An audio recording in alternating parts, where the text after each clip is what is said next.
My daughter said to me this morning, she said, oh, what, you're making a film that everyone will be able to go and see?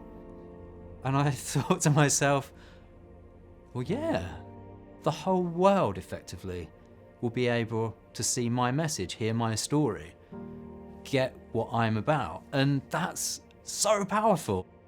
In a sense, I'm opening my world up a little bit, and saying, this is who I am. If you like me, let's work together.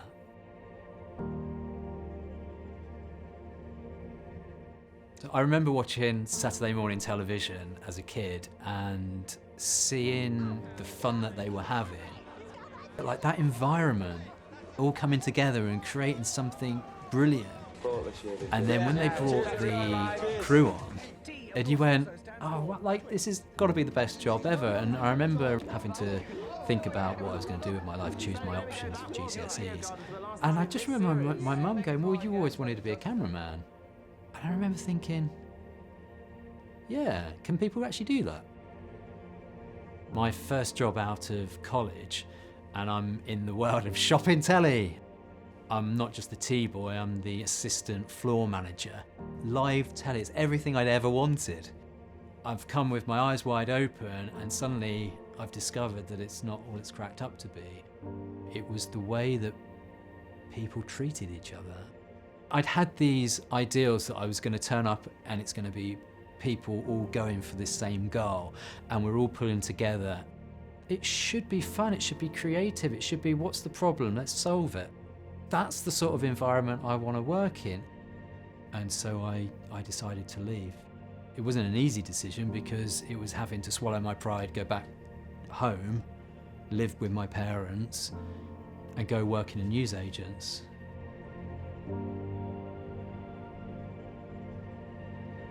So one thing leads to another, and I find myself leading a Christian punk band.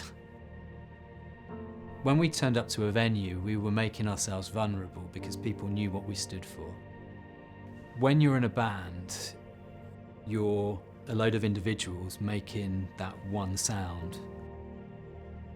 It's having that collaboration within that team to kind of put together something which you then put on show and say, here's the final piece, and we did this, and you front it together, and you look around each other in the eye and you go, we're behind this one? We're behind this, yeah?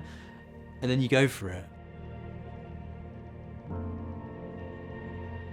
When the band finished, the natural progression was to continue working with young people, but in a different capacity, and I ended up working at a ballet school.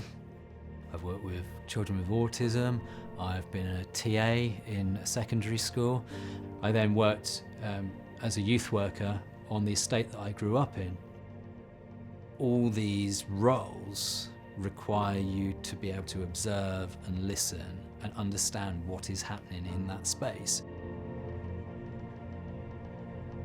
You don't go into youth work with grand ideas of carving out a career for yourself. You go because you're looking to help people.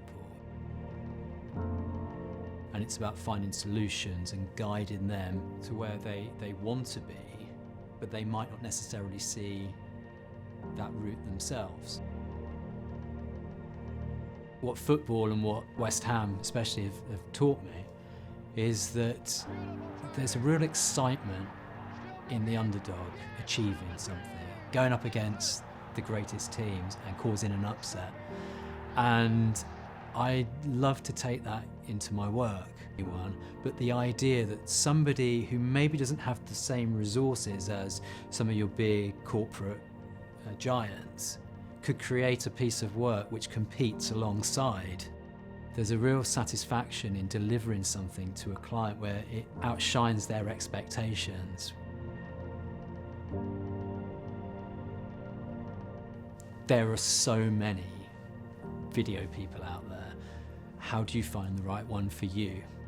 For me, it all comes down to trust.